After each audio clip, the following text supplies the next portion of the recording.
A mensagem da minha mãe chegou naquela manhã. Não mostraremos, não conforto, mas uma recusa em testemunhar pela ordem de proteção que busquei contra o homem que me jogou contra a parede da cozinha aos 17 anos. Ao meio-dia, entrei na igreja que sediava o dia do investidor da minha empresa. E lá estava ele no palco, meu padrasto, parecendo um santo. Decidi então abrir todas as portas que ele acreditasse estarem trancadas, deixando-o sem nenhum lugar para se esconder. Meu nome é Nora Vale. Tenho 32 anos, e nesta manhã em particular, o ar frio de North Wilder parecia uma presença física contra minha pele. A cidade, aninhada no interior do estado fictício de Halver, estava envolta em uma espessa névoa de outono que se agarrava aos pinheiros escuros que ladeavam as estradas, borrando o mundo em tons de cinza e verde escuro e úmido. Era o tipo de frio que penetrava na lã do seu casaco, no couro das suas luvas, e se instalava profundamente nos seus ossos como uma dor silenciosa e persistente. O caminho até a igreja Cedar Light foi silencioso. Os pneus do meu carro chiavam no asfalto úmido. Um som solitário na penumbra que antecede o amanhecer. Observei o Marco conhecido passar pelo restaurante fechado com a tinta descascada. A praça da cidade com seu estoico soldado de bronze coberto de orvalho. Os telhados inclinados das casas onde as famílias ainda dormiam. Felizmente alheia aos cálculos que aconteciam em plena luz do dia, a igreja ficava em uma colina baixa nos limites da cidade, com sua fachada de pedra imponente e atemporal, seus vitrais escuros e ilegíveis do lado de fora. Era para ser um santuário. Hoje foi um palco. Estacionei e saí para o ar cortante. Meus saltos batiam com firmeza no caminho de lajes que levava às enormes portas de carvalho. O som ecoou levemente, estranhamente alto, na quietude da manhã.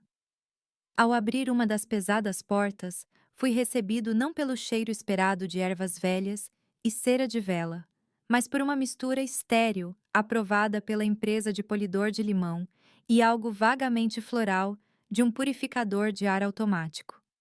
Eles haviam higienizado a casa de Deus para a ocasião.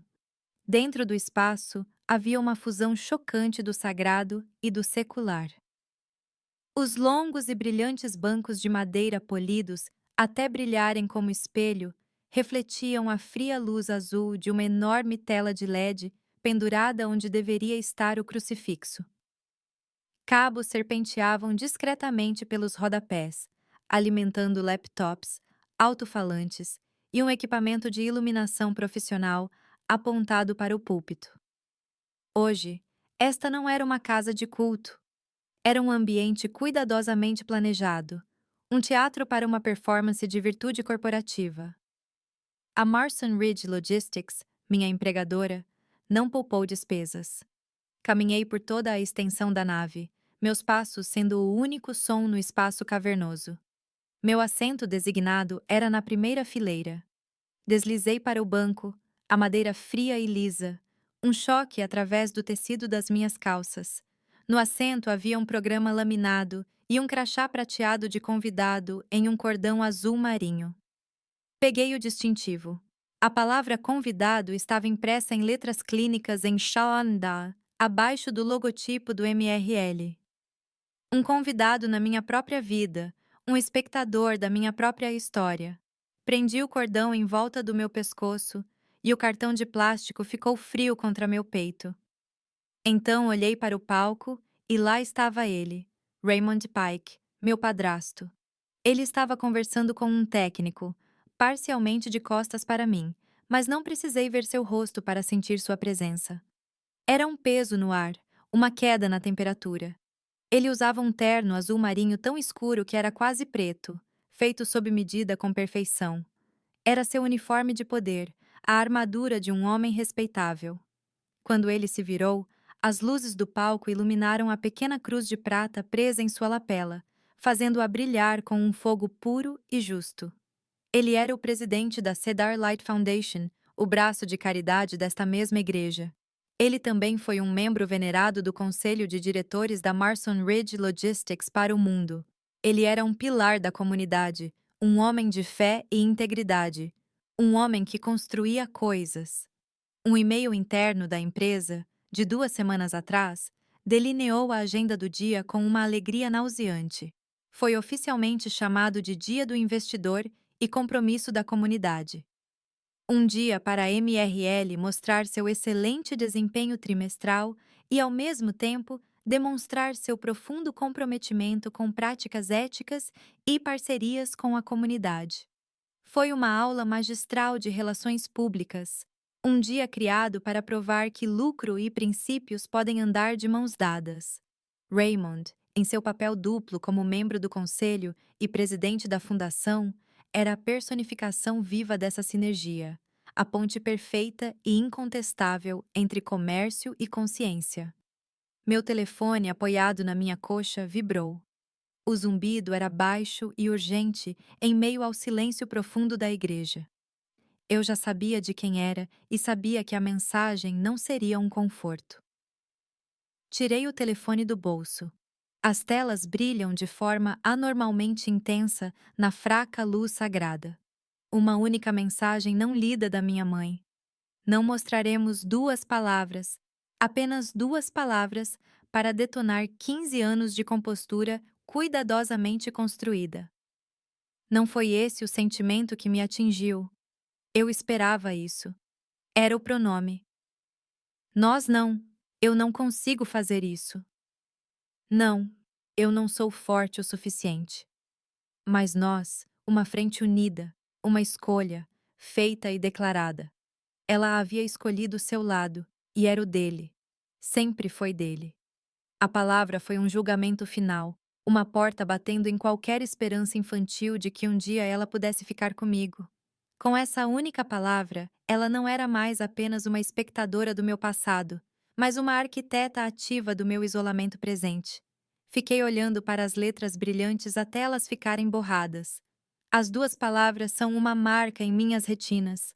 Sem pensar conscientemente, meus dedos foram até a parte de trás da minha orelha esquerda, traçando a linha tênue e irregular de uma cicatriz escondida pelo meu cabelo.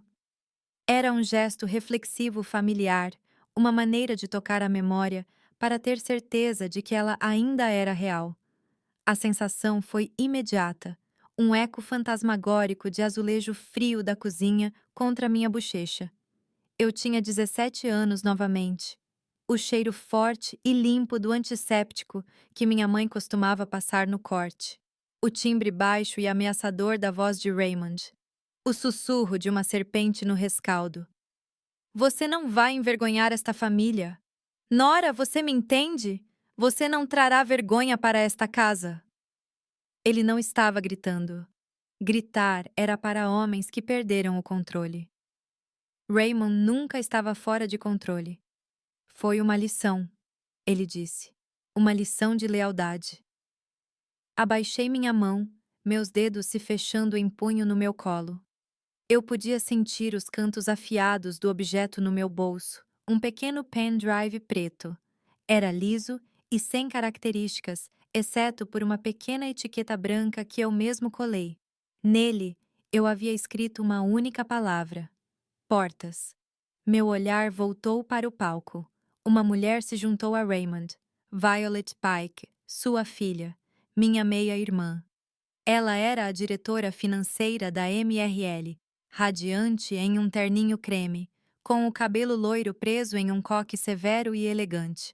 Ela segurava uma prancheta e apontava para algo nela, com um sorriso profissional brilhante no rosto enquanto falava com o pai.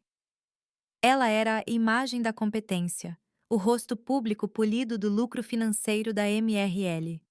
Na prancheta dela, pude ver o cabeçalho da sua lista de verificação.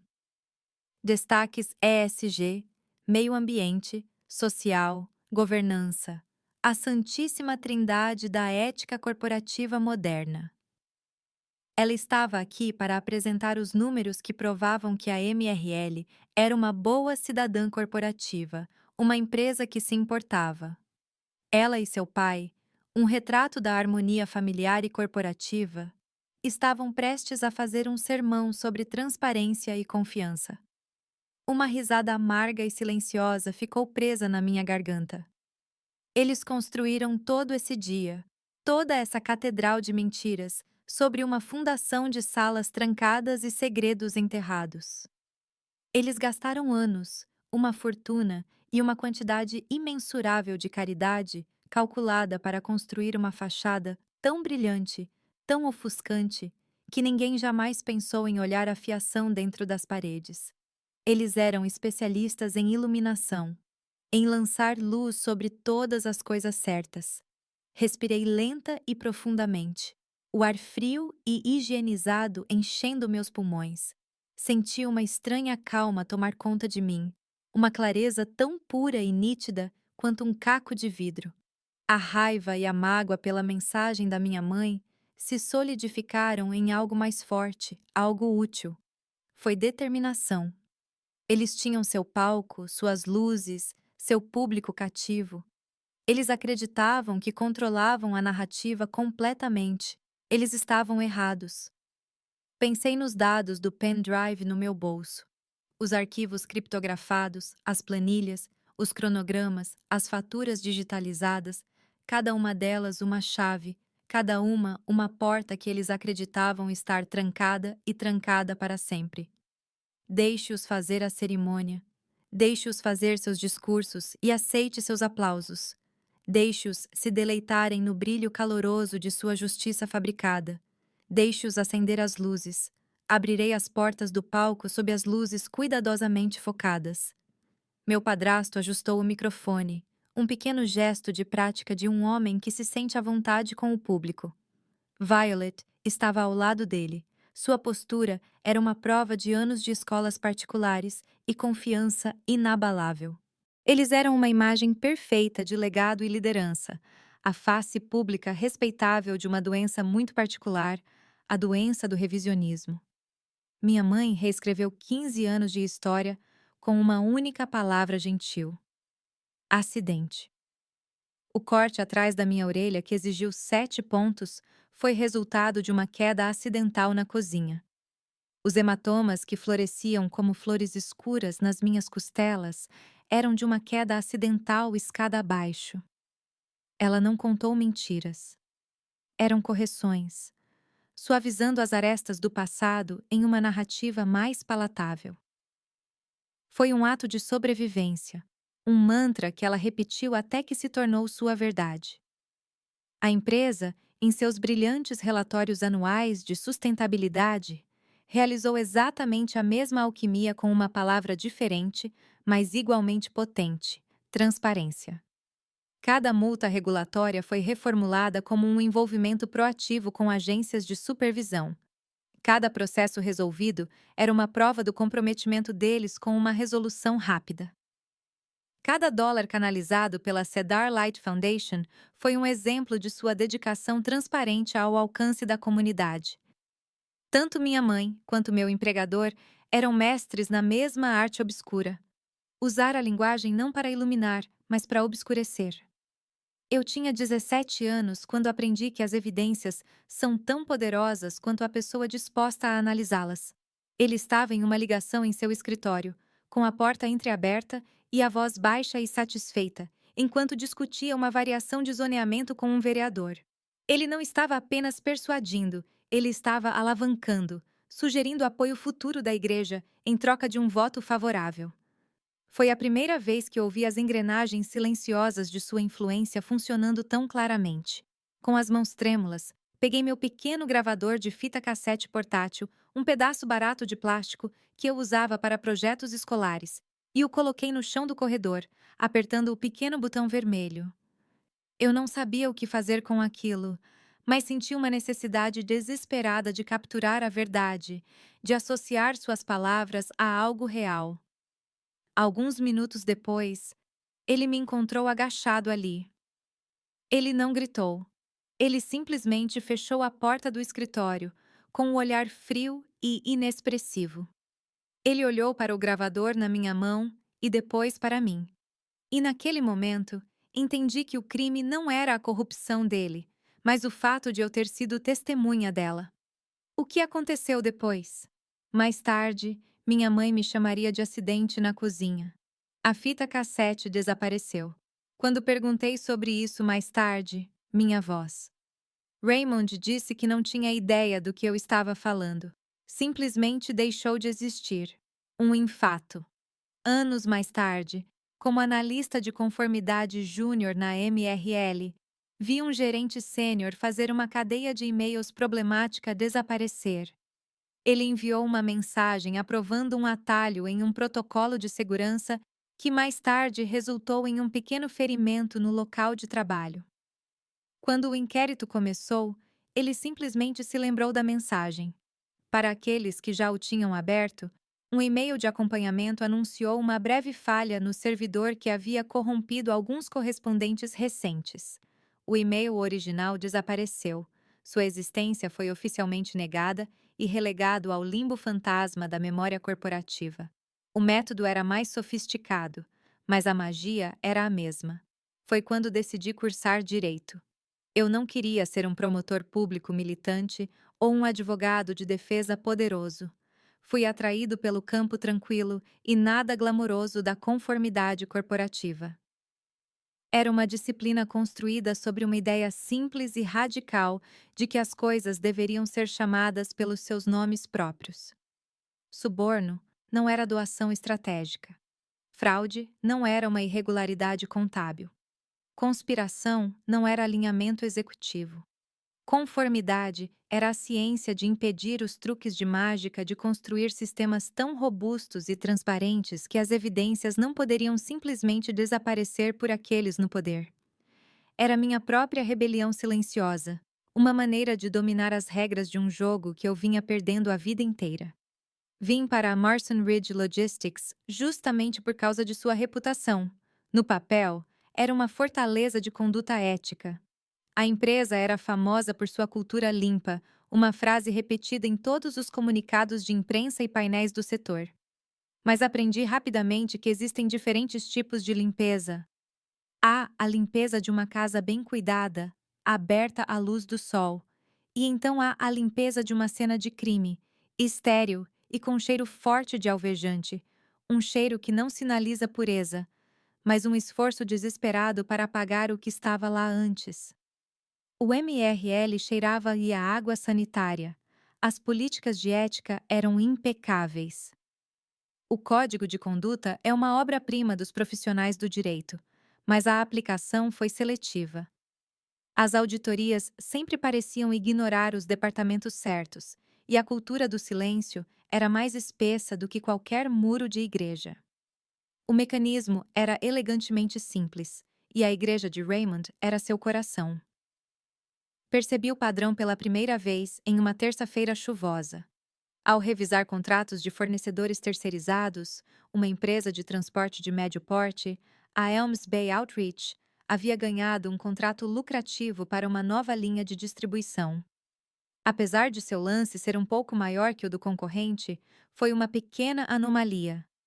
Facilmente explicado por uma dúzia de fatores legítimos. Mas eu estava entediado e o nome Elms Bay parecia familiar. Uma rápida busca em registros públicos revelou as funções dos doadores da Cedar Light Foundation. A Elms Bay Outreach fez uma doação substancial de 5 dígitos para a fundação exatamente 3 semanas antes do contrato do MRL ser concedido. Uma coincidência. Mas então descobri que outra empresa, a Wilder Hands, fornecedora de embalagens, venceu uma grande licitação para reformar os materiais de remessa da MRL. 2 semanas antes, eles haviam patrocinado a gala anual de arrecadação de fundos da comunidade da igreja com uma quantia de 6 dígitos. Depois, veio a Beacon Parcel, um serviço de entrega local, que garantiu um programa piloto para entrega de última milha, depois que seu CEO cofinanciou uma campanha de capital para a nova ala da igreja. Uma a uma, as coincidências se acumularam até formar uma certeza. As doações eram o custo de fazer negócios. A fundação de Raymond era uma câmara de compensação, lavando subornos corporativos na água benta da caridade, antes que eles renascessem como contratos de MRL. Violet, em sua infinita sabedoria como CFO, tornou todo o processo à prova de balas. Ela introduziu uma nova e abrangente iniciativa de triagem de fornecedores éticos, um programa que, ironicamente, fui incumbido de ajudar a implementar. Foi uma brilhante peça de teatro corporativo. A política era rigorosa, exigindo que os fornecedores cumprissem os mais altos padrões de responsabilidade social e ambiental. Mas quando a lista final de fornecedores eticamente selecionados foi publicada, ela era quase idêntica à lista dos benfeitores mais generosos da fundação. Violet criou uma bela justificativa legalmente sólida para a corrupção. Ela não era apenas cúmplice, ela foi a arquiteta de sua legitimidade, usando a mesma linguagem de conformidade à qual dediquei minha vida como escudo. Lembrei-me de uma conversa com minha mãe alguns anos atrás, depois que comecei na MRL. Tentei expressar gentilmente meu desconforto sobre o assento de Raymond no conselho para questionar o óbvio conflito de interesses. Ela me interrompeu, com a voz cansada e impaciente. Nora, concentre-se apenas no seu trabalho, ela disse. Uma frase que ela usou durante toda a minha vida. Deixe os assuntos familiares para os adultos. A implicação era clara. Eu ainda era criança, vendo complicações onde só havia coisas simples de adulto. Os adultos, ela esqueceu de mencionar, estavam ocupados demais construindo os fantasmas e pintando os cenários para se preocuparem com a verdade. Então, fiz o que ela disse. Concentrei-me no meu trabalho. Meu trabalho se tornou a coleta silenciosa e paciente de fios. Coletei os restos digitais e rastros de papel que eles achavam que não tinham importância. Um contrato de presente para ingressos de basquete na quadra para um funcionário da autoridade portuária registrado em entretenimento ao cliente. Uma fatura de uma gráfica de propriedade da igreja por materiais de treinamento de segurança, que custam 4 vezes o preço de mercado. Um relatório bastante redigido de uma investigação interna de RH sobre um gerente de depósito. Uma reclamação que foi discretamente resolvida e selada na mesma semana em que a instituição de caridade da família do gerente fez uma doação à fundação. Tornei-me um arquivista de seus pecados, um bibliotecário de suas mentiras, compilando e cruzando referências de cada fio solto que eu pudesse encontrar. Mas o rastro de papel, por mais contundente que fosse, apenas me disse o que eles fizeram e como fizeram, não explicou a confiança, a certeza absoluta de que eles nunca seriam pegos. A peça crucial final de compreensão não veio de uma planilha. Veio de uma lembrança, um detalhe cujo significado eu não tinha entendido até então. Era a lembrança do seu estudo. A sala onde ele fazia suas ligações. O quarto onde fui pego com o gravador. A porta tinha uma fechadura, mas a fechadura não estava do lado de dentro. Era uma fechadura de segurança do lado de fora instalada na estrutura. Ele chamou isso de medida de segurança para proteger seus documentos importantes de serem perturbados. Mas eu sabia para que servia. Era uma questão de controle. Tratava-se de garantir que o que acontecesse dentro daquela sala permanecesse lá dentro e que ninguém pudesse entrar sem sua permissão. E percebi então que ele tratava seus negócios da mesma maneira. As empresas de fachada, as fundações de caridade, os contratos labirínticos, todos eram salas trancadas por fora. Eles foram projetados não apenas para guardar segredos, mas também para evitar escrutínio. Era o único hábito unificador de um abusador de longa data. Um homem cuja existência inteira se baseava no controle das portas. Ele precisava ser o único com a chave. E naquele momento, sentado em sua igreja silenciosa e polida. Eu sabia que meu único caminho para a justiça não era arrombar as portas, mas mostrar a todos, os investidores, os reguladores, a imprensa, que o tempo todo as portas nunca tinham sido trancadas. Eles tinham acabado de ser fechados. Meu trabalho não é emocional, é arquitetônico. Nos últimos 18 meses, minha vida fora do escritório deixou de ser uma vida e se tornou um espaço de trabalho. Uma sala limpa para a montagem lenta e estéril de uma única máquina complexa. Meu apartamento se tornou um drama de uma conspiração, visível apenas para mim na fria luz azul dos meus monitores. O processo não começou com uma prova irrefutável, mas com o trabalho meticuloso da cografia. Eu estava mapeando um pântano e comecei desenhando as bordas. Criei um banco de dados relacional, uma sala de guerra digital privada dentro dele. Alimentei todos os dados brutos que pude acessar legitimamente sob minha autoridade como chefe de conformidade. A primeira camada do mapa era composta pelos cabeçalhos de e-mail executivos do universo oficial da MRL, entradas no calendário de reuniões, pedidos de compras e solicitações de licenciamento de depósito. A segunda camada era o domínio público. As listas de doadores da Cedar Light Foundation, seus relatórios de despesas arquivados, atas do Conselho de Zoneamento Local e concessões de contratos estaduais. No início, os dois mapas estavam separados. Então comecei a construir as pontes e um padrão de infecção surgiu. Uma busca por palavras-chave como renovação, embelezamento ou melhoria de capital nas contas a pagar da MRL seria cruzada com as despesas da fundação. A entrada no calendário de um executivo da MRL para se reunir com um funcionário da autoridade portuária seria colocada sobre um cronograma das promessas de caridade da fundação no distrito daquele funcionário. Lentamente, o pântano revelou seus canais. O fluxo de dinheiro foi projetado para ser complexo, como o delta de um rio se dividindo em uma dúzia de riachos menores para disfarçar sua origem. Mas a água sempre flui ladeira abaixo. Concentrei-me em 3 vertentes: Elms Bay Outreach, Wilder Hands e Beacon Parcel. Nos livros da MRL, eles eram fornecedores legítimos. Nos registros da fundação, eles eram generosos doadores corporativos de médio porte, mas no mapa complexo que eu estava construindo, eles não passavam de cestos de roupa suja.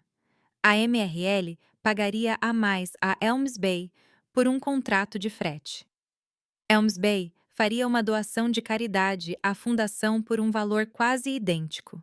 A fundação, então, pagaria uma alta taxa de consultoria a uma LLC privada, controlada por Raymond Pike, para estratégia de alcance comunitário. O dinheiro fazia um círculo perfeitamente higienizado, saindo dos cofres do MRL e retornando ao bolso de Raymond, lavado pela água benta da igreja. O processo foi idêntico para Wilder Hands e Beacon Parcel. Era um sistema de corrupção simples, repetível e arrogante. Algumas portas não estavam escondidas, apenas etiquetadas incorretamente. A contabilidade interna da MRL mostrou pagamentos consistentes à Cedar Light Foundation pelo aluguel de seu salão principal. O objetivo listado era sempre o mesmo treinamento trimestral de segurança dos funcionários. Naturalmente, cruzei isso com nossos registros de conformidade com a OSHA. Encontrei uma série de citações e multas aplicadas à MRL por falha em fornecer treinamento de segurança adequado em 2 dos nossos maiores armazéns. Os relatórios oficiais arquivados no Departamento do Trabalho observaram que, nas datas dos treinamentos programados, os auditores não encontraram instrutores, materiais ou registros de presença de funcionários. A MRL estava pagando a igreja por sessões de treinamento fantasma, criando um rastro de diligência para os reguladores e, ao mesmo tempo, canalizando mais dinheiro para a fundação de Raymond. Eles não estavam apenas infringindo a lei. Eles estavam usando a própria linguagem da lei para fazer isso. O elemento humano estava enterrado profundamente sob camadas de confidencialidade e linguagem corporativa. Exercendo minha autoridade para conduzir uma auditoria de rotina dos protocolos de liquidação de terceiros do RH, obtive acesso aos arquivos de casos anônimos. Houve 4 deles ao longo de 3 anos, todos relacionados a alegações de assédio e intimidação no local de trabalho contra o mesmo grupo de gerentes seniores de depósito, todos conhecidos por serem extremamente leais a Raymond. Cada reivindicação foi rapidamente e silenciosamente sufocada. As vítimas foram indenizadas e seu silêncio garantido por acordos rígidos de confidencialidade. O registro oficial listou esses pagamentos como pacotes de indenização discricionária ou acordos de resolução privada. O dinheiro não veio de uma conta MRL rastreável. Em cada caso, veio de um fundo discricionário administrado pela Cedar Light Foundation, registrado como assistência comunitária em crises. Com esses dados, construí uma linha do tempo. Era uma representação visual nítida da simbiose entre a corporação e a fundação. Toda vez que a MRL enfrentava uma crise interna, uma investigação da OSHA, uma denúncia de assédio, uma auditoria iminente, uma grande doação não programada aparecia no livro razão da fundação, de um fornecedor ou de um benfeitor privado. A fundação agia como um fundo secreto pessoal de Raymond, uma ferramenta para extinguir incêndios no MRL, antes que eles pudessem gerar qualquer calor real. Era uma linda relação simbiótica. Os pecados da empresa alimentavam a igreja e a igreja absolvia a empresa. A investigação exigiu um último passo audacioso. Eu precisava entrar nos próprios sistemas da igreja. Uma auditoria anual de segurança forneceu o pretexto. A igreja, como beneficiária do apoio significativo de caridade da MRL e fornecedora essencial para a hospedagem de eventos, estava sob nossa política de gerenciamento de risco de terceiros. Eu mesmo fui lá para revisar seus protocolos de segurança física e digital. No servidor local, encontrei exatamente o que estava procurando. Seu sistema de segurança de última geração registrou cada evento. Os portões principais, as entradas laterais, as portas dos escritórios administrativos, todos seguiam um cronograma automatizado, e cada um tinha acionamento manual. Todo acesso fora do horário comercial era registrado com o ID do cartão-chave correspondente. Demorou menos de 1 hora para baixar os logs dos últimos 2 anos. A auditoria de segurança física também me permitiu inspecionar os sistemas de câmeras. Uma pequena e discreta câmera de campainha foi posicionada sobre a entrada traseira da ala administrativa, aparentemente para monitorar entregas, mas seus arquivos contavam uma história diferente. Fiquei sentado por 3 noites analisando terabytes de filmagens, passando pelos caminhões de entrega e pelos movimentos da equipe da igreja. Uma segunda realidade noturna emergiu. Imagens das noites de terça e quinta-feira mostraram consistentemente carros de luxo, um Lincoln Navigator preto, um sedã Lexus prata e um Cadillac Escalade verde escuro parando na porta dos fundos muito depois do fechamento da igreja. Homens em ternos caros saíam, eram admitidos e iam embora 1 ou 2 horas depois. Verifiquei as placas dos carros. Elas pertenciam aos executivos da MRL, aos CEOs da Elms Bay e da Wilder Hands e a 2 membros do conselho de zoneamento da cidade. Este não era um local de culto, era um clube. Cada evidência era um arquivo. A planilha do Excel que rastreia o fluxo de dinheiro, o PDF da citação da OSHA, os relatórios de RH digitalizados e redigidos, os dados brutos dos registros das portas, os videoclipes das chegadas noturnas. Criei uma nova pasta criptografada em uma unidade externa em Sandbox. Dei nome às portas das pastas principais. Cada arquivo dentro dele era uma exposição separada, uma única porta que eles achavam que estava permanentemente trancada. Sua chave jogada fora. Eu tinha encontrado todos eles. A última porta foi aquela que quase não encontrei. Estava em uma subpasta profundamente enterrada no servidor de contabilidade da igreja. Suprimentos de cuidado pastoral rotulados incorretamente. Quase deixei passar, presumindo que continha faturas de bíblias ou panfletos de aconselhamento. Curiosidade, ou talvez algum instinto mais frio, me fez abri-lo. Dentro havia uma série de recibos digitalizados de uma loja online especializada em segurança. Cliquei no mais recente. Era uma fatura de um pedido enviado ao escritório administrativo da igreja, aos cuidados de Raymond Pike. Meus olhos percorreram a lista detalhada e o ar em meus pulmões congelou. Algemas resistentes, em aço niquelado. Quantidade 2. Algemas de tornozelo de aço com trava de item, corrente soldada. Quantidade 2. Item ponto de ancoragem de parede com capacidade para 1.000 libras. Quantidade 1.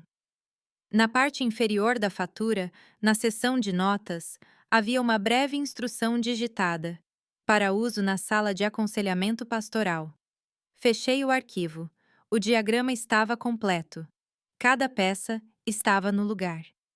A fria arquitetura técnica de um vasto crime financeiro foi subitamente baseada na realidade arrepiante de uma única sala à prova de som e na fatura das ferramentas de controle absoluto. O trabalho não era mais sobre dinheiro ou poder. Era sobre a última porta mais pesada e as coisas indizíveis que acontecem atrás dela quando um agressor acredita que ela está trancada por fora. A descoberta daquela fatura final da sala de aconselhamento pastoral se instalou em meu estômago como um bloco de gelo. Foi um horror que ia além do mundo clínico e implacável da fraude financeira. Era uma porta para uma sala que eu não sabia que existia, e sua presença recontextualizava tudo. No ar frio e silencioso da igreja, senti a vibração do meu telefone novamente, um eco fantasma da mensagem que eu já havia lido. Olhei para a tela uma última vez. Não mostraremos. As palavras não eram mais apenas uma traição. Elas eram um veredito, um pronunciamento de um juiz que havia escolhido decidir do lado do réu no tribunal.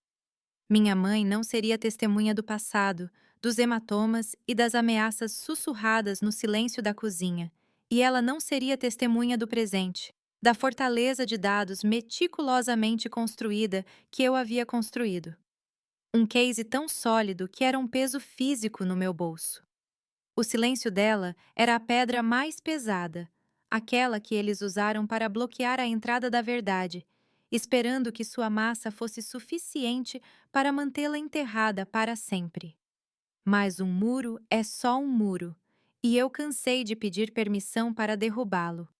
A fase final do meu plano foi executada nas horas solitárias e anônimas das semanas anteriores, sob o zumbido das luzes de neon em espaços vazios após o expediente.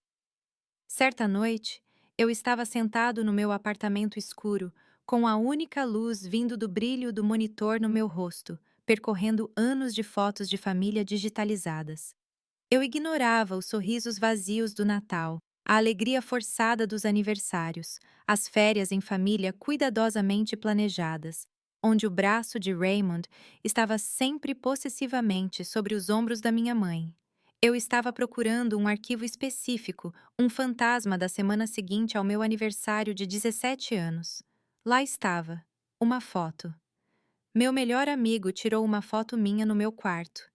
Eu estava usando um suéter grosso de gola alta, mas abaixei um pouco a gola, um apelo silencioso e desesperado para que ela visse. A câmera digital barata da época não havia capturado perfeitamente, mas estava lá. Uma flor feia e modelada de azul e violeta aparecendo na minha clavícula. Ao fundo, fora de foco, estava a porta verde musgo da nossa cozinha. A porta que ele jogou contra mim foi contra a impressora. Palavra para a vida. Um gemido mecânico baixo no silêncio. Ele cuspiu a imagem em papel brilhante. A tinta tinha um cheiro forte e químico. A foto parecia fria e escorregadia, um pedaço tangível de uma memória que eles tentaram transformar em fumaça. No dia seguinte, durante meu horário de almoço, fui a uma pequena agência dos Correios no centro da cidade. Coloquei a fotografia dentro de um envelope pardo comum, enderecei-o a mim mesmo, no meu apartamento, e empurrei-o para o outro lado do balcão. Observei o funcionário bater o carimbo com um baque satisfatório. Prova não do ato em si, mas prova de que o hematoma existia em uma data específica. Foi uma manobra legalista e fria, uma mensagem enviada através do tempo de mim para mim mesmo. Se ninguém mais testemunhasse por mim, eu testemunharia por mim mesmo. O carimbo postal foi meu testemunho. Na mesma semana, escrevi minha declaração. Fiquei sentado na minha mesa até às 3 horas da manhã. A cidade brilha com um brilho distante e indiferente do lado de fora da minha janela. Não escrevi um diário cheio de dor e raiva. Eu escrevi um documento legal. Eu escrevi isso para uma plateia formada apenas por mim. Foi um exercício de nomear as coisas corretamente. O incidente de 24 de outubro não foi um acidente. Foi um ato de agressão física perpetrado por Raymond Pike. As ameaças subsequentes não foram de disciplina familiar. Eles foram testemunhas de intimidação. Cada frase era uma martelada, quebrando os eufemismos de porcelana que minha família usava para construir sua falsa paz. Eu não estava escrevendo para persuadir minha mãe ou apelar à consciência de ninguém. Eu estava me desprogramando, me ensinando a falar uma linguagem sem mentiras, para que quando chegasse a hora, a verdade fosse o único vocabulário que me restasse. O próximo passo era encontrar um aliado que falasse aquele idioma fluentemente. Por meio de um serviço de mensagens criptografadas, entrei em contato com um advogado trabalhista e denunciante em Grey Point, uma cidade a 2 horas de distância. O nome dela era Aliza Dean. Seu escritório era simples, moderno e tinha vista para a extensão cinzenta do porto industrial da cidade. Ela era uma mulher de 50 e poucos anos, com olhos afiados e um corte de cabelo ainda mais afiado, que ouviu minha proposta sem um pingo de emoção. Expliquei os malfeitores corporativos, as violações da OSHA, o esquema de propina. Eu disse a ela que tinha fontes dentro dos arquivos de RH. Eu disse a ela que havia vítimas de assédio que foram silenciadas. Eles não vão falar, ela disse, com a voz monótona. Os NDA são inabaláveis. Retaliação é suicídio profissional. Eles farão isso, respondi, se não precisarem falar publicamente, se suas identidades forem protegidas, se a empresa for forçada a agir com base em depoimentos anônimos, mas verificados. Passamos 1 hora delineando a estratégia. Um fundo seria estabelecido. Ela atuaria como árbitra, recebendo e verificando as reclamações anônimas. Nenhuma vítima teria que mostrar o rosto. Ninguém teria que arriscar seu emprego. O papel dela era ser a segura. Meu papel era fornecer a chave. Com a estrutura dela pronta, eu a procurei. Usei os dados brutos dos arquivos de RH para identificar 2 funcionários do depósito que haviam registrado as reclamações iniciais suprimidas. Enviei um único e-mail não rastreável de um computador de biblioteca pública para contas anônimas que eu suspeitava que eles monitoravam. A mensagem era simples: eu sei o que aconteceu. Eu tenho a prova. Existe uma maneira segura de falar. Entre em contato com este endereço se quiser que a porta seja aberta. Durante 3 dias, só houve silêncio. Senti o peso esmagador daquela pedra pesada, a possibilidade de que o medo fosse uma força maior que o desejo por justiça. Então, na quarta noite, 2 e-mails apareceram na caixa de entrada criptografada. Eram de contas diferentes, mas a mensagem era quase idêntica. A primeira dizia: tenho registros, tenho uma testemunha. Mostraremos se a porta é segura. Na segunda, ele tentou me arruinar. Testemunharei qualquer coisa se tiver certeza de que minha família está segura. Mostraremos se a porta é segura. Nós mostraremos. As palavras eram um eco, uma inversão do texto da minha mãe, uma promessa, não uma recusa, mas era uma promessa condicional.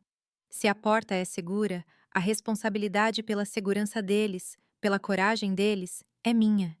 E agora, sentado na igreja, o plano parecia assustadoramente real. Olhei para cima, além do palco, além da fria tela de LED, em direção ao teto alto e abobadado. As vigas de madeira escura arqueavam-se no alto como as costelas de algum animal antigo adormecido. O arquiteto que projetou este lugar há um século entendeu algo fundamental sobre estruturas, algo que eu estava apenas começando a entender. Cada porta, cada arco, cada janela projetada para deixar entrar a luz também tinha um mecanismo para abri-la por dentro. Você poderia trancar uma porta pelo lado de fora, mas não poderia remover a maçaneta por dentro. Você só poderia fazer com que a pessoa do outro lado tivesse medo de virar a página. Meu plano era a demolição. Tratava-se de dados, de evidências, de derrubar a fachada. Mas as mensagens daqueles dois bravos trabalhadores mudaram o cálculo. Meu plano não precisava apenas de força. Precisava de um convite. Era preciso um momento de luz pública avassaladora e inegável.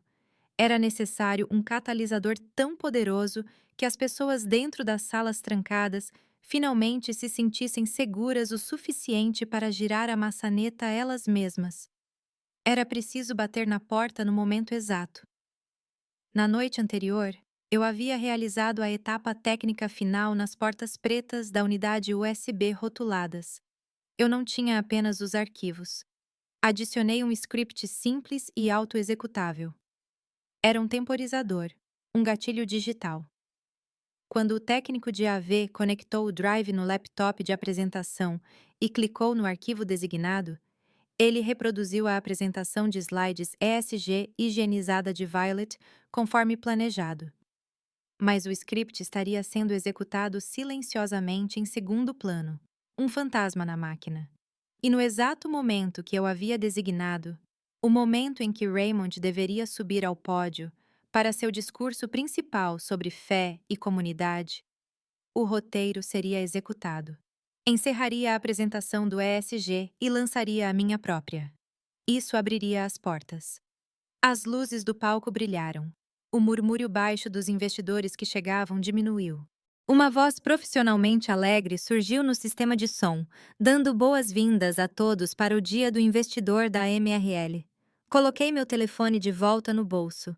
O peso da mensagem da minha mãe ainda estava lá, mas havia mudado de forma. Não era mais a parede de pedra que cercava o passado. Era a pedra molhada na qual eu havia afiado o presente. Ela não apareceu, mas eu e agora outros apareceriam. A apresentação estava prestes a começar. O evento começou com a precisão de uma liturgia bem ensaiada. As luzes da casa diminuíram, deixando apenas o brilho brilhante e santificado do palco. Uma trilha sonora orquestral baixa e inspiradora ecoava pelos alto-falantes. O tipo de música livre de royalties que sinaliza tanto importância quanto inofensividade. Na enorme tela de LED, o logotipo da MRL se materializou a partir de um redemoinho de partículas digitais azuis e verdes. Violet Pike caminhou até o centro do palco. Suas calças creme são um farol de pureza contra o fundo escuro. Ela sorriu, uma expressão perfeitamente calibrada de calor e autoridade. A música desapareceu.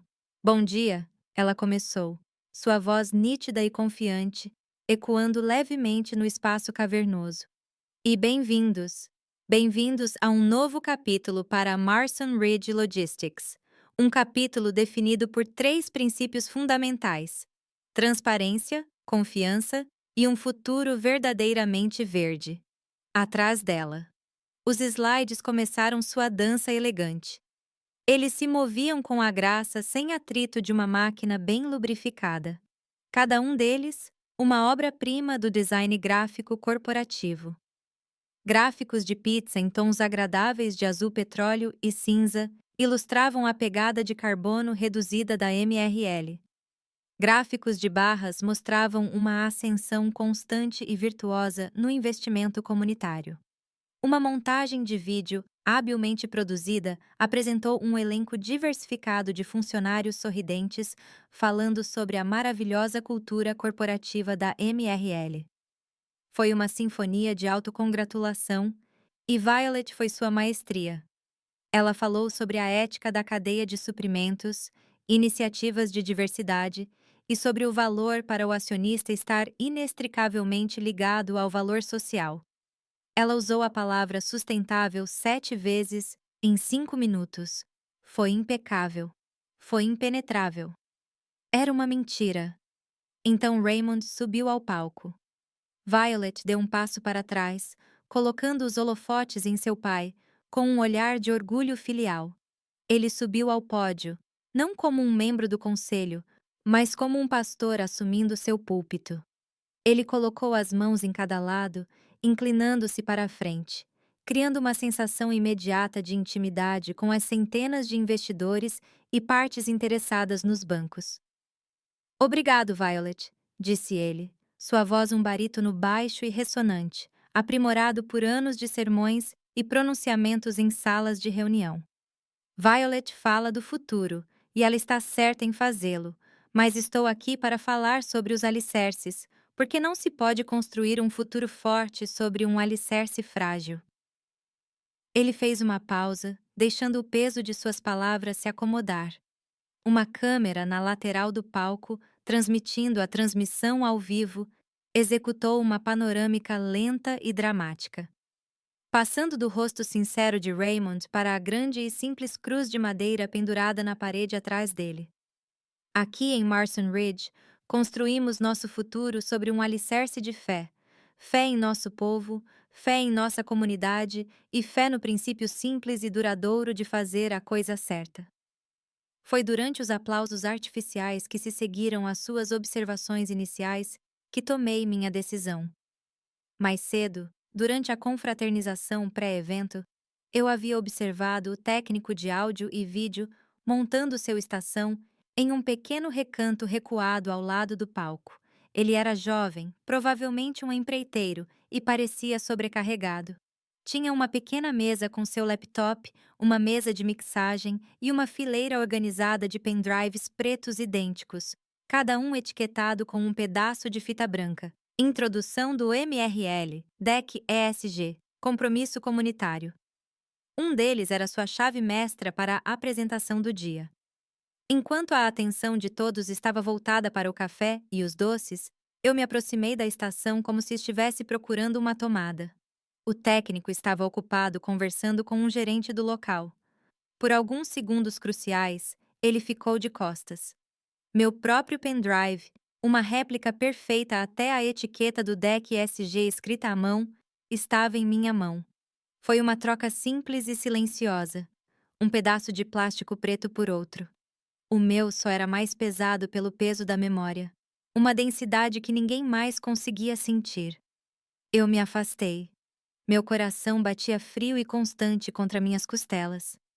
Agora, enquanto Raymond continuava seu sermão sobre moralidade corporativa, eu observava a nuca do jovem técnico. Ele estava seguindo seu roteiro, pronto para clicar no próximo arquivo. Minha parte estava quase terminada. Nas últimas filas, eu podia ver 2 jornalistas do North Wilder Local Paper e um correspondente do Grey Point Business Journal. Eles ouviam educadamente, tomando notas ocasionais.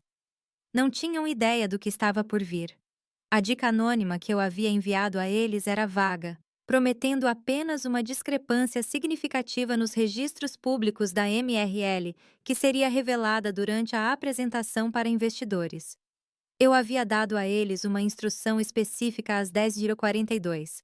Abram o arquivo criptografado em anexo. A senha é: as portas estão abertas. Um mestre de cerimônias profissional, um homem com um sorriso deslumbrante e uma voz como mel quente, retornou ao palco quando Raymond terminou. Obrigado, Sr. Pike, por essas palavras inspiradoras. Agora, abriremos a palavra para algumas perguntas dos membros da nossa equipe da MRL antes de passarmos para o detalhamento financeiro. Era isso, um risco calculado. Levantei a mão. O mestre de cerimônias examinou as primeiras filas. Sim, bem aqui na frente. Levantei-me. O crachá prateado de convidado pendurado no meu pescoço estava claramente visível. Ele não conseguia ver meu nome do palco, mas pude ver minha designação. Eu não era membro da equipe.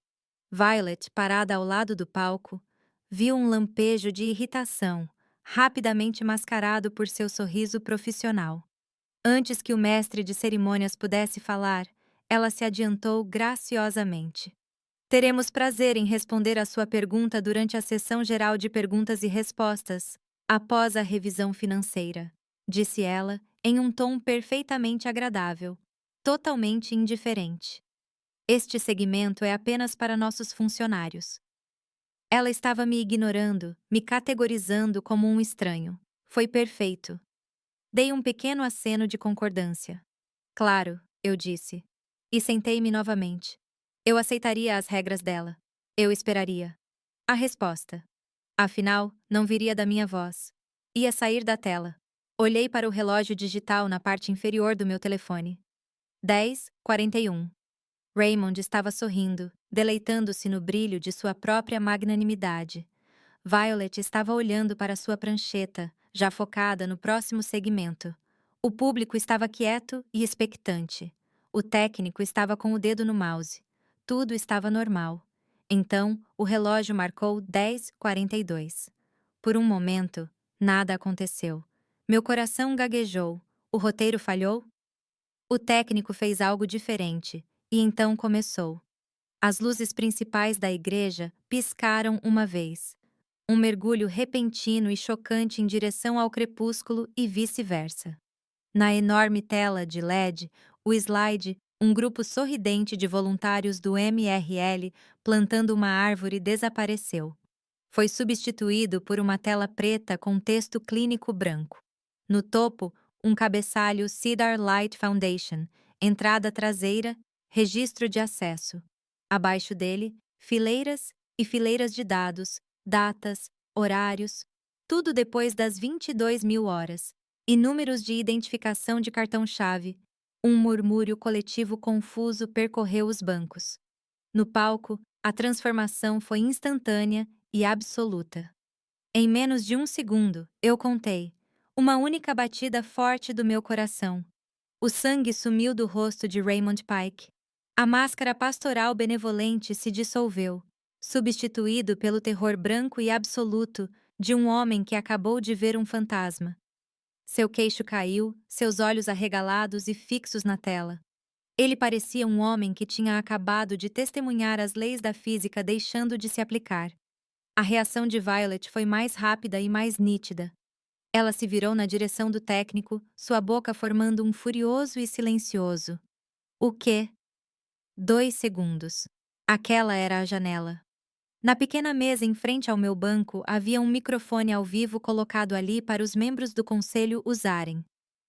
Fiquei de pé, inclinei-me para a frente e apertei o botão de ligar. A pequena luz vermelha piscou e ganhou vida. Os alto-falantes chiaram por um momento, e então minha voz, amplificada e anormalmente calma, encheu a igreja cavernosa e silenciosa. Se vocês amam tanto portas, eu disse, minhas palavras claras e frias como o ar da manhã. Hoje vamos tentar abrir algumas. O silêncio que se seguiu às minhas palavras foi absoluto. Era algo físico, um cobertor pesado que sufocava o ar na igreja. Todos os olhos estavam em mim, depois na tela, depois nas figuras congeladas de Raymond e Violet Pike no palco.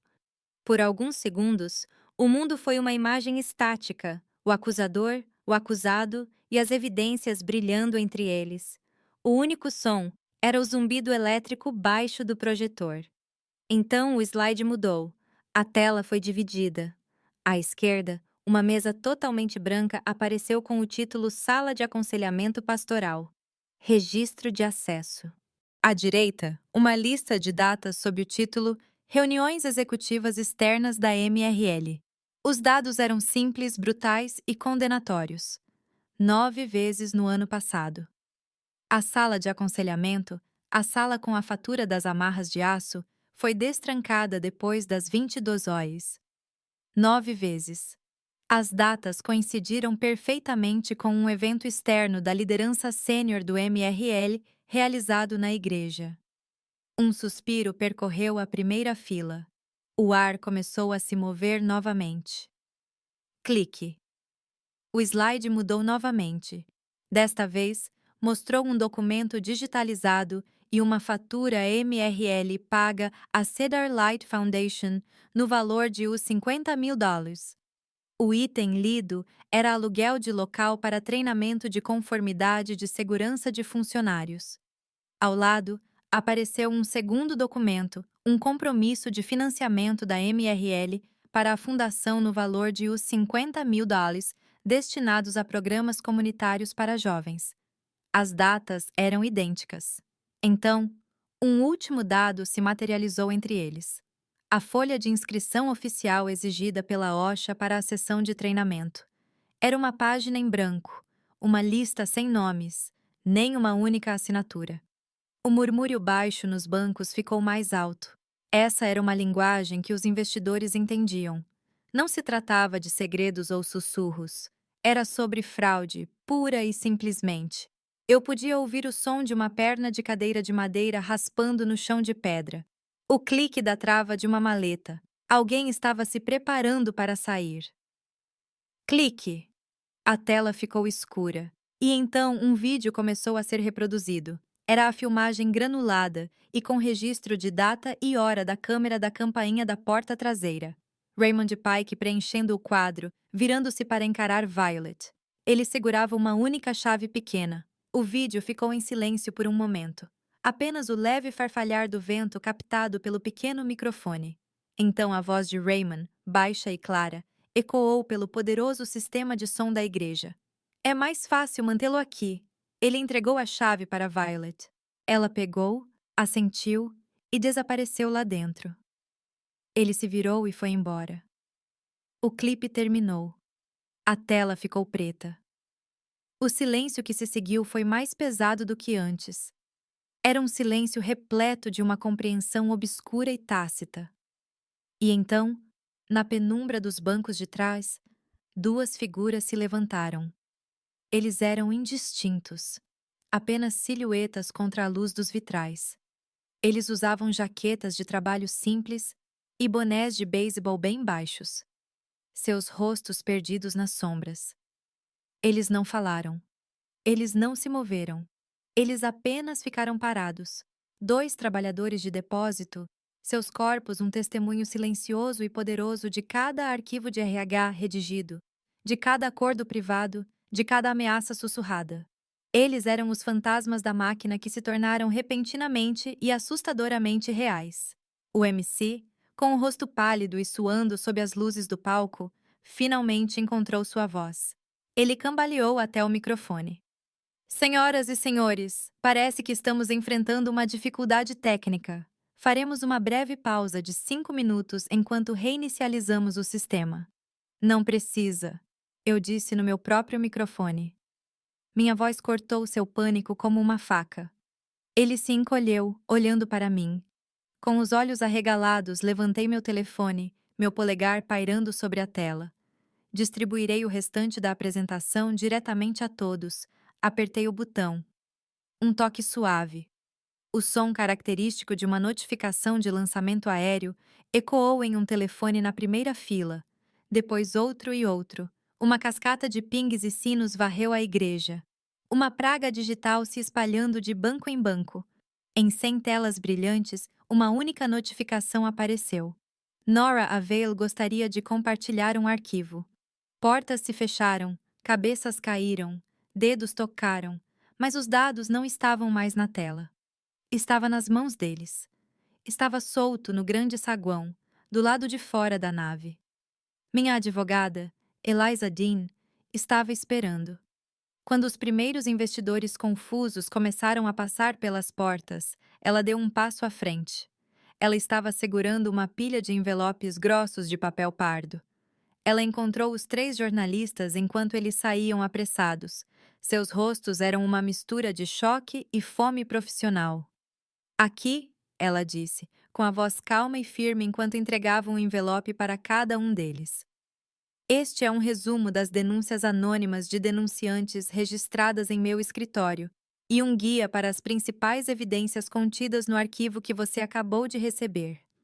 De volta à igreja, o caos havia se instalado. Violet Pike, Seu rosto, uma máscara de fúria incandescente, a fez se mover. Ela saiu correndo do palco, indo direto para a cabine do técnico de audiovisual.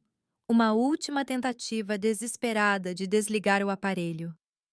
Ela chegou ao pequeno cômodo com paredes de vidro e empurrou a porta. Não se mexeu. Ela empurrou novamente, com a palma da mão espalmada contra o vidro. Uma pequena luz vermelha brilhou na moldura. A fechadura magnética estava acionada.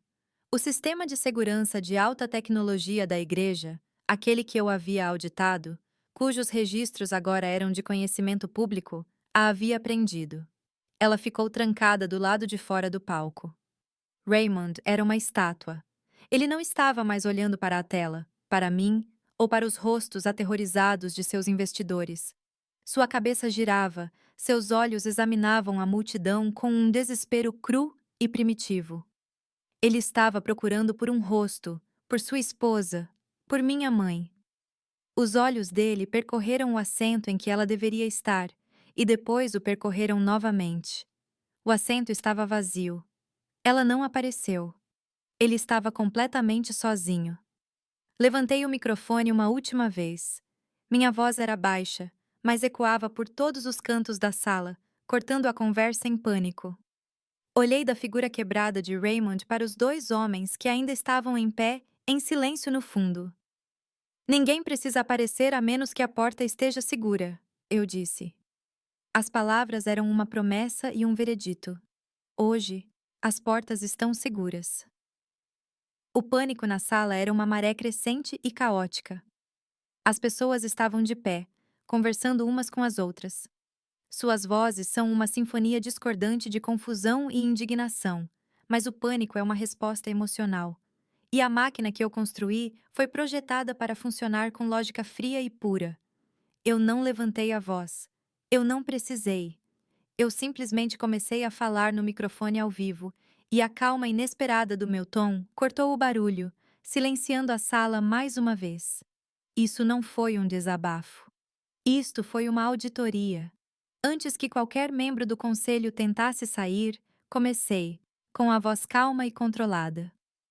Gostaria de chamar sua atenção para as próprias políticas de governança corporativa da MRL, especificamente a seção 11, artigo 4, o Protocolo de Doações de Caridade e Parcerias Comunitárias. Fiz uma pausa, deixando que eles processassem as palavras. Vi o conselheiro-geral da empresa, um homem chamado Arthur Croft, estremecer como se eu o tivesse atingido. Ele conhecia as políticas melhor do que ninguém. Ele sabia o que estava por vir. A política, continuei, recitando as palavras de memória, com a voz desprovida de inflexão, contém uma cláusula padrão de recuperação. Ele afirma, e eu cito: no caso de um parceiro de caridade ou destinatário de financiamento da MRL ser descoberto envolvido em atividade antiética, ilegal ou fraudulenta, ou no caso de a doação em si ser determinada como um componente de um acordo de troca, a MRL reserva-se o direito absoluto de rescindir imediatamente todo o financiamento e exigir o reembolso integral e imediato de todos os fundos alocados anteriormente. Deixei a frase pairar no ar. Esta foi a primeira porta legal. Era a própria política do MRL. Suas próprias palavras agora se transformaram em uma arma contra eles. A torneira de dinheiro da Cedar Light Foundation tinha acabado de ser fechada. Além disso, continuei, meu olhar percorrendo os outros 3 membros do conselho do MRL, sentados com o rosto pálido no banco da frente. Estatutos corporativos. A seção 3, artigo 2, determina uma sessão de emergência imediata do Conselho mediante a apresentação de alegações confiáveis de fraude de fornecedor ou conduta ilegal por um executivo sênior. Um memorando formal descrevendo essas alegações e fornecendo suporte probatório inicial foi entregue por correio ao escritório do Sr. Croft às 10h45 desta manhã. Você está, neste momento, em sessão. Esta era a segunda porta, a processual. Não haveria como esconder isso debaixo do tapete, nem esperar a tempestade passar. Suas próprias regras, a própria arquitetura de seu poder, agora os compeliam a agir. Eles estavam presos em um processo que eles mesmos criaram. Como se fosse um quê, a tela gigante atrás do palco, que estava escura, acendeu novamente. Não mostrou uma planilha complexa ou outro vídeo. Ela mostrou uma única imagem nítida, uma captura de tela de um e-mail. O remetente foi Violet Pike. O destinatário era o chefe de contabilidade da MRL. O assunto era faturas de treinamento de recapagem. O corpo do e-mail continha uma única frase brutal: marcar faturas como treinamento. Espaço da capela compensado. Era um afresco do crime deles pintado a 6 metros de altura, em luz azul e branca. Os investidores que permaneceram olharam fixamente para ele. Os últimos vestígios de confusão evaporando, substituídos por uma certeza fria e dura. Continuei. Minha voz era o único som na sala além do toque frenético e silencioso em 100 celulares. A Administração de Segurança e Saúde Ocupacional multou a Marson Ridge Logistics 3 vezes nos últimos 2 anos por violações idênticas relacionadas à falta de treinamento obrigatório em segurança. Cada multa foi paga não pela empresa, mas por um fornecedor terceirizado, a Beacon Parcel, que então enviou uma fatura inflacionada à MRL para consultoria logística. Isto não é um erro administrativo. É um padrão documentado de fraude intencional que já dura vários anos e foi criado para fraudar um órgão regulador federal. Esta era a terceira porta, a que levava para fora da empresa, para o governo federal. Observei os investidores. Seus rostos mudaram. O choque inicial foi substituído por uma nova intensidade focada. Eles não estavam mais assistindo a um drama corporativo. Eles estavam calculando sua exposição. Eles estavam percorrendo o conteúdo das portas. Ligam os celulares, os olhos se movem rapidamente e a mente acelera. Eu quase conseguia ver a palavra brilhando no reflexo dos óculos deles. A única palavra que realmente importa em uma sala como esta. Risco. Risco. Risco.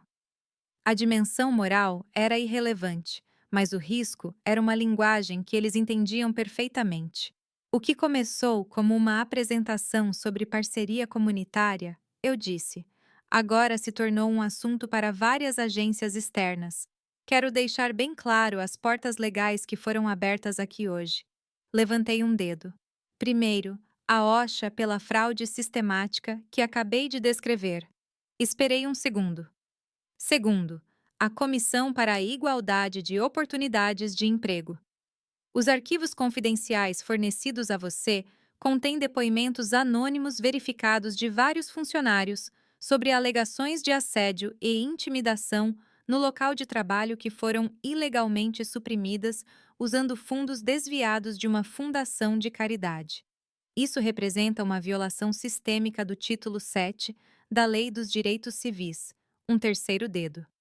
Terceiro, o Gabinete do Procurador-Geral do Estado, que tem jurisdição sobre fraudes de caridade e sem fins lucrativos.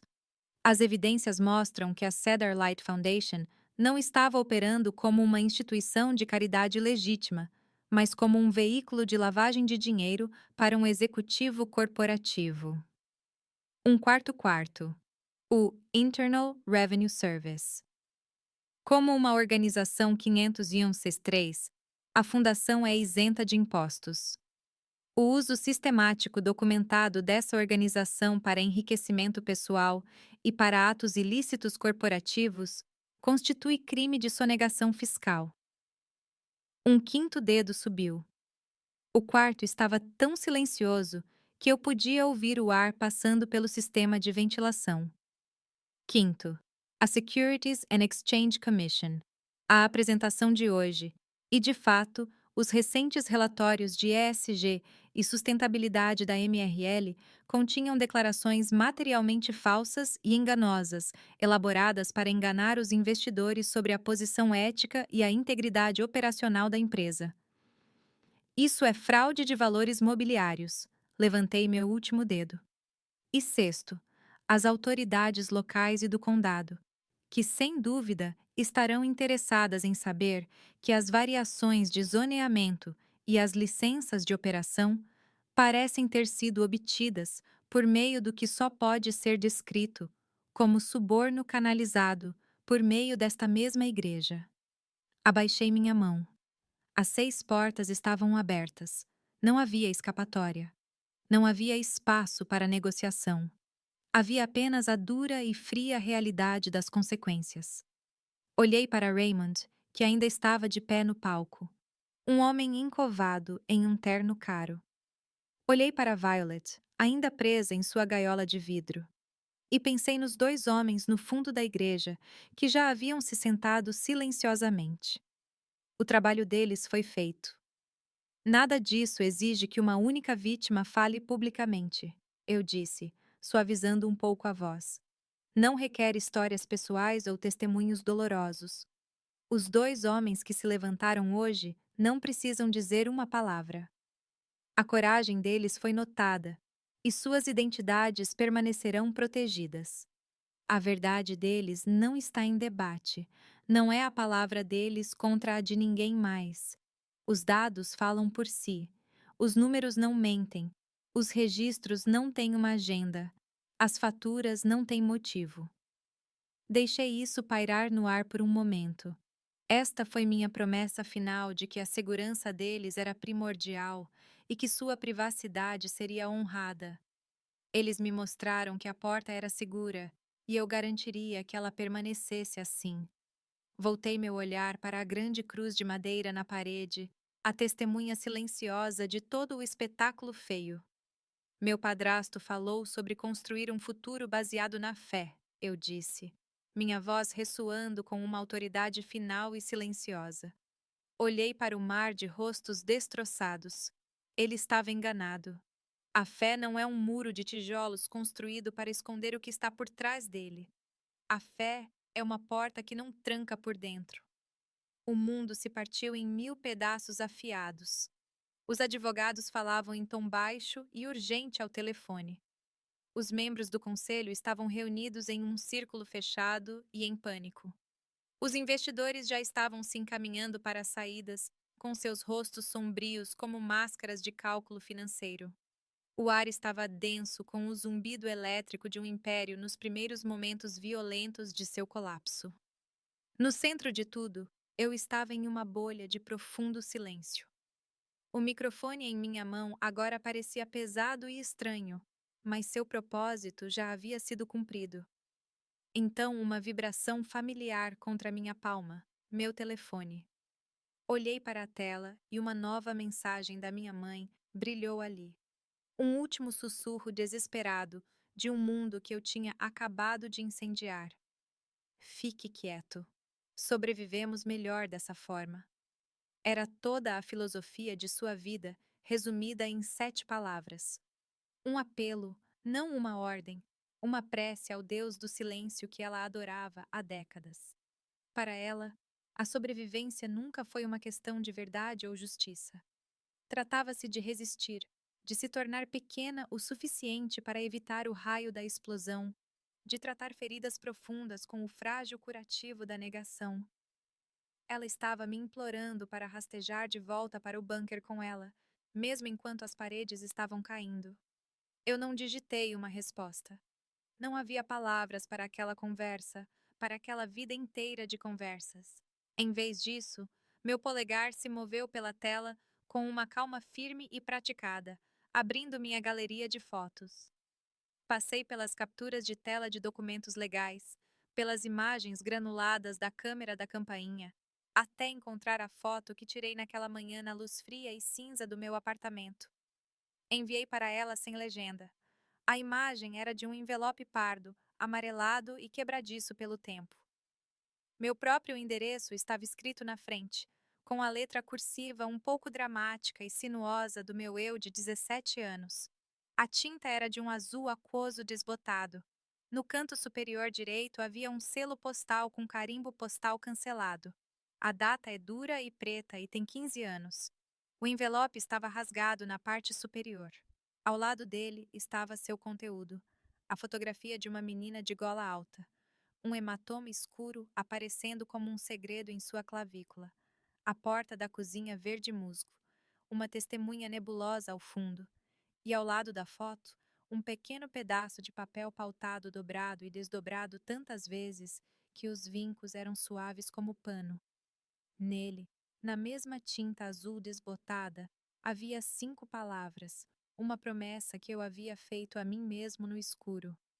Se ninguém aparecer, eu aparecerei.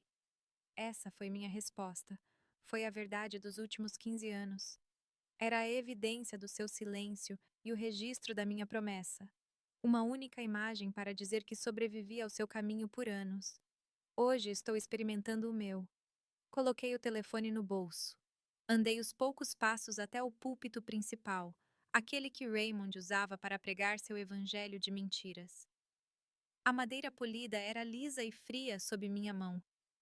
Do bolso interno do meu casaco, tirei o objeto real, o envelope amarelado, a fotografia brilhante e desgastada, o bilhete frágil e dobrado. Não os mostrei para o restante do público ver. Não convidei a imprensa frenética, que agora estava retida nas portas principais, para tirar uma foto. Isto não era uma exposição. Foi um epílogo.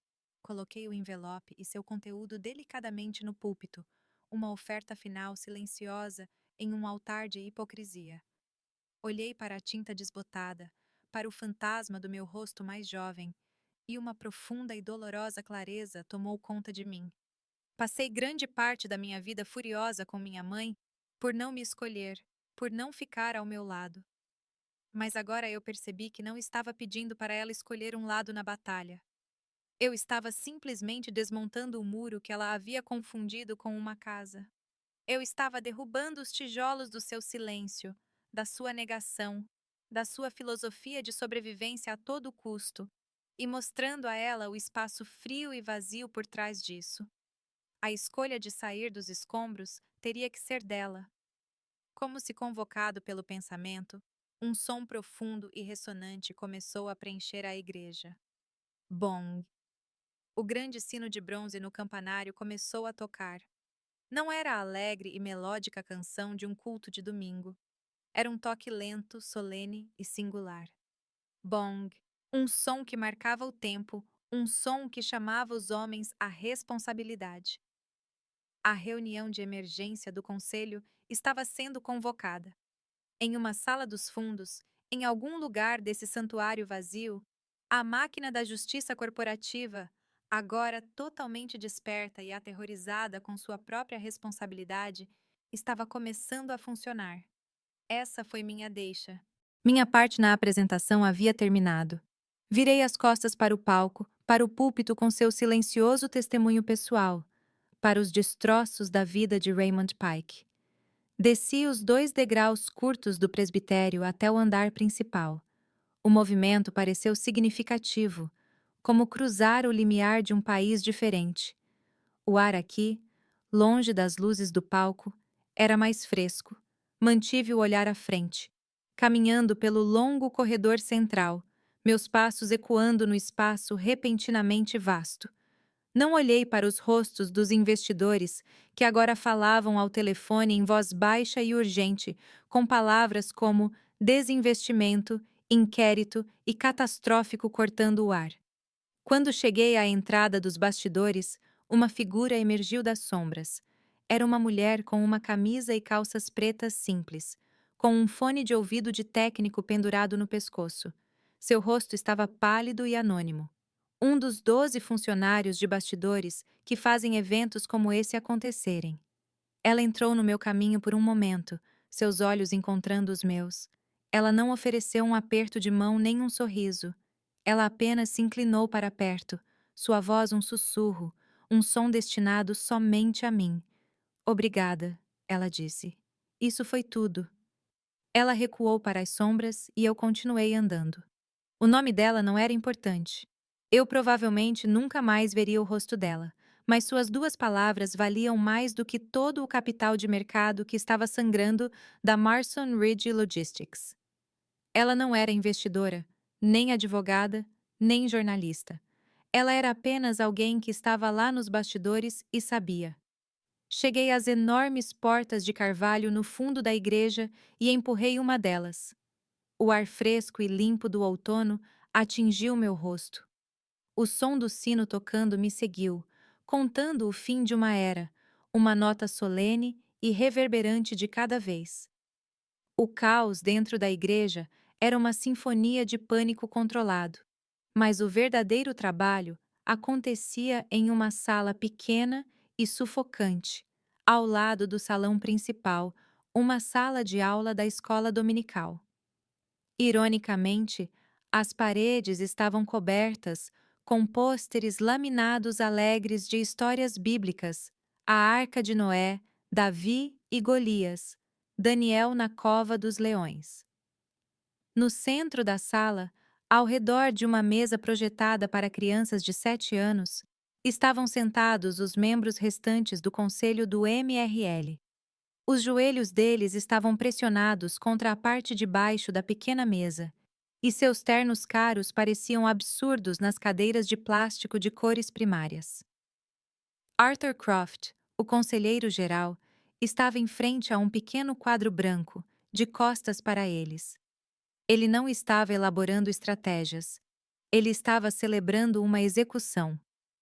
Sua voz era baixa, constante e monótona, o som de um homem lendo um veredito que já havia sido decidido. A moção é pela suspensão temporária imediata de Raymond Pike de suas funções como diretor independente, aguardando o resultado de uma investigação completa. Ele fez uma pausa e destampou um marcador de quadro branco. Todos a favor, 3 mãos se levantaram imediatamente, sem hesitação. A sobrevivência é um instinto poderoso. Croft fez 3 marcas pretas e nítidas no tabuleiro.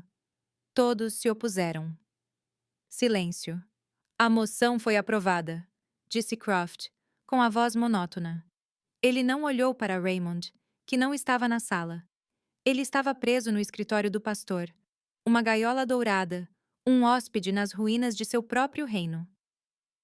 Segundo movimento, continuou Croft. O ritmo acelerado e implacável colocou a diretora financeira Violet Pike em licença administrativa remunerada imediata e por tempo indeterminado. Antes que ele pudesse convocar a votação, a porta da sala de aula se abriu. Violet ficou ali, seu rosto pálido e tenso, uma máscara de fúria e descrença. 2 seguranças do local estavam parados atrás dela, sem jeito. Você não pode fazer isso, ela disse com a voz baixa e um chiado perigoso. Isso é um pesadelo de relações públicas. Você precisa que nós administremos as consequências. Um dos membros do conselho, um homem chamado Sterling, veterano de uma dúzia de crises corporativas, olhou para ela com olhos tão frios e cinzentos quanto um mar de inverno. Administre isso, Violet. Você é a consequência. Dê-nos 48 horas, ela implorou, com a voz embargada pela primeira vez. A máscara estava caindo. Só faltam 48 horas para você se antecipar a isso. Para enquadrar a narrativa, Sterling nem piscou. Ele olhou para Croft. Convoque a votação, Arthur. Então ele olhou para Violet, sua voz se transformando em um sussurro mais alto que um grito. Você tem 15 minutos para limpar sua mesa. A votação foi uma formalidade. Mais 3 marcas pretas no quadro branco. Violet olhou para eles. As 5 linhas pretas da peça final brutal da aritmética. Ela parecia ter levado um tapa. Os seguranças a escoltaram gentilmente, mas com firmeza, para fora da sala. Croft voltou-se para o tabuleiro. A batida do tambor continuou. Moção final para autorizar o orçamento para uma empresa de contabilidade forense, terceirizada, independente e um conselho jurídico externo para conduzir uma investigação abrangente sobre as alegações. 3 mãos, 3 marcas. A moção foi aprovada, disse Croft. Ele tampou o marcador. As atas refletirão isso. As consequências se espalharam com a velocidade incontrolável de uma onda de choque na sala de reuniões improvisada. Croft já estava em seu laptop redigindo uma notificação formal. Foi endereçado à Cedar Light Foundation. O assunto era a rescisão imediata e categórica da demanda de financiamento para reembolso. A cláusula de recuperação foi ativada. A tábua de salvação financeira que alimentou todo o empreendimento corrupto durante anos foi cortada com um único clique. Cada dólar doado pela MRL, cada fatura fraudulenta paga, agora era uma dívida a ser cobrada. Lá fora, os primeiros sinais do mundo real se intrometeram. Um único sedã sem identificação parou no meio-fio.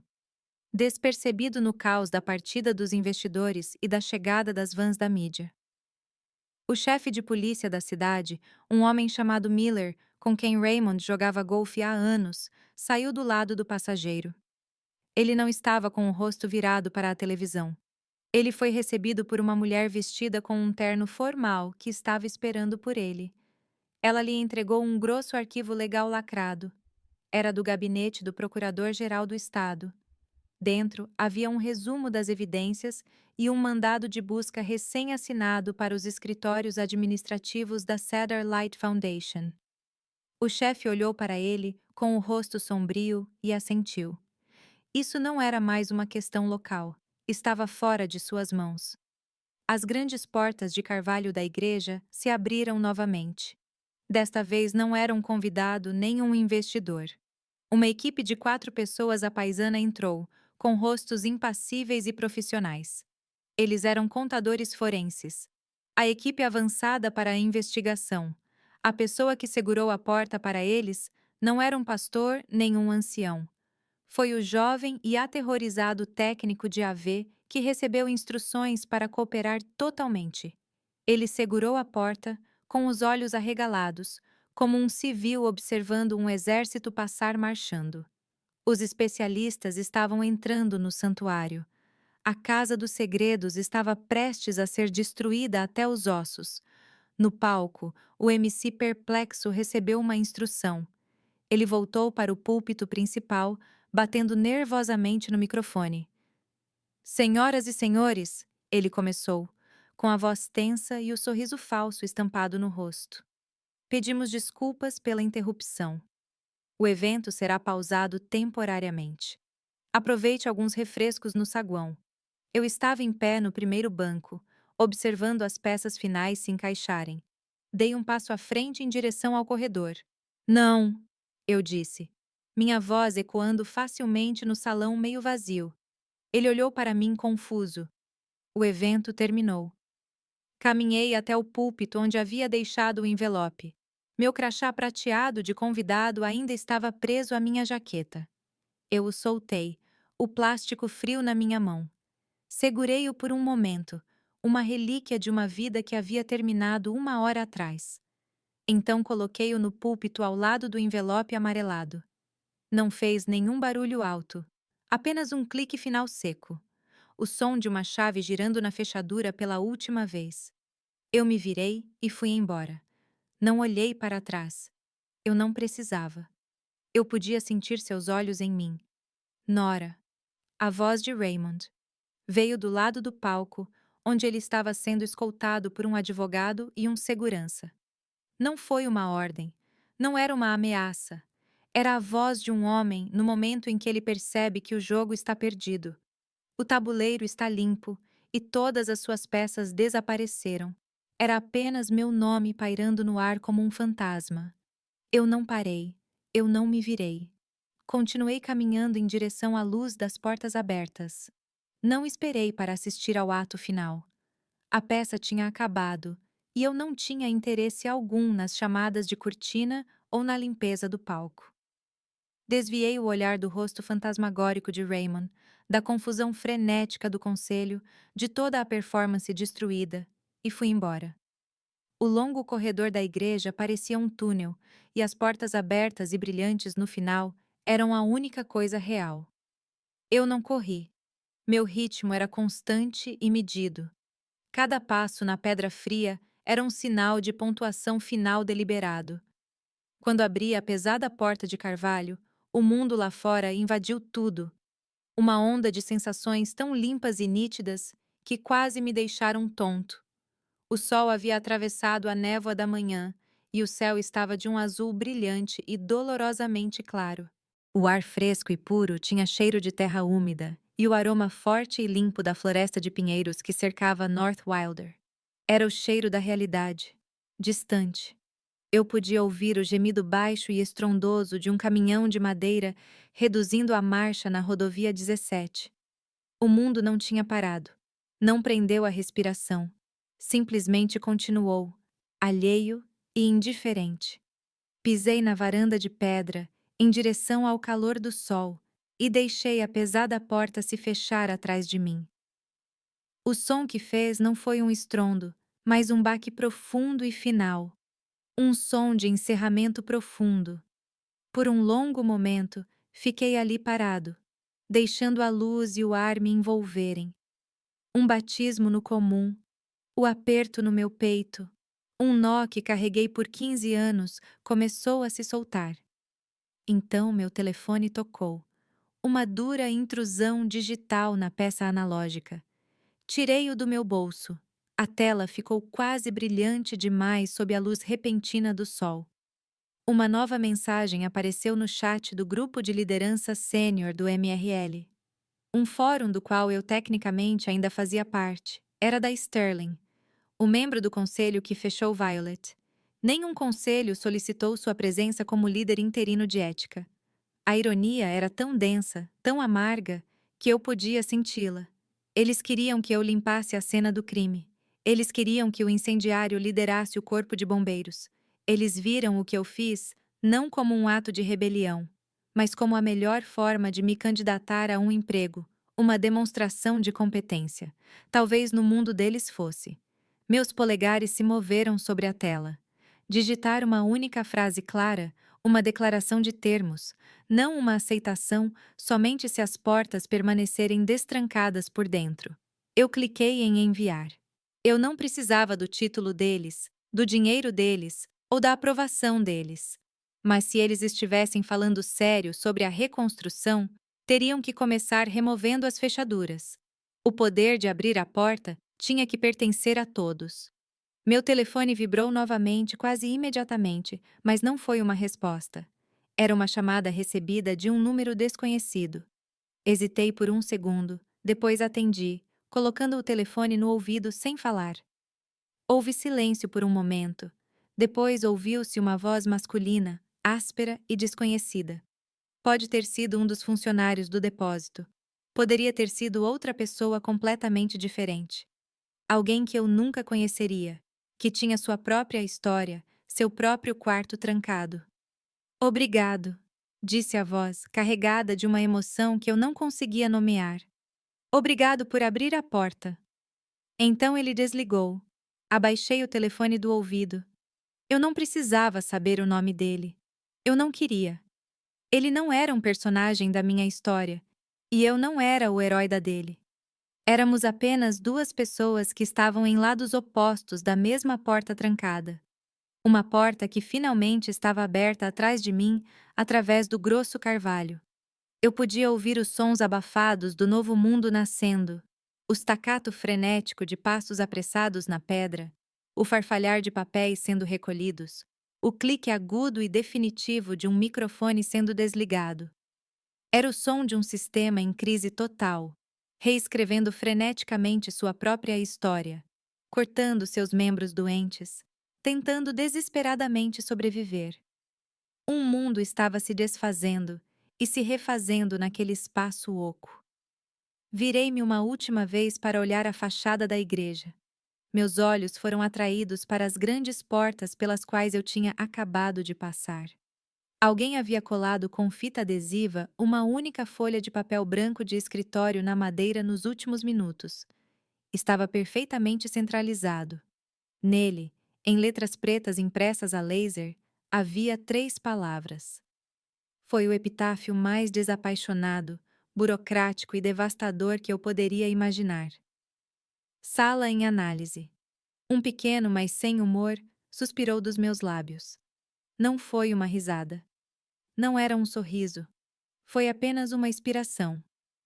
A liberação de uma respiração que eu senti como se estivesse segurando desde os meus 17 anos.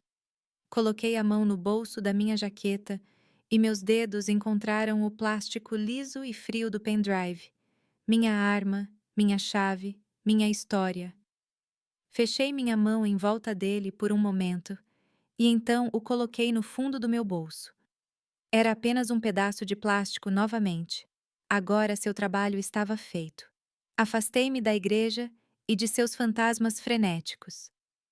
Desci os degraus de pedra, meus sapatos fazendo um som suave e crocante no caminho de cascalho. Não olhei para trás. Minha mãe pode não ter aparecido, mas eu apareci. A história termina aí. A moldura não congela em mim, mas no interior da grande porta de carvalho, na simples maçaneta de latão, na pequena e manchada trava de segurança acima dela, o ferrolho é deslizado para trás. Por dentro, não está mais trancado. Muito obrigado por ouvir minha história. Estou curioso. De onde no mundo você está sintonizando? Deixe-me saber nos comentários abaixo. Eu adoraria ouvir de você e compartilhar nossas ideias. Se você gostou desta narrativa, considere se inscrever no canal e curtir este vídeo. E para ajudar essa história a chegar a mais pessoas, apoie-nos clicando no botão de divulgação. Seu apoio significa muito e garante que mais histórias como essa sejam ouvidas.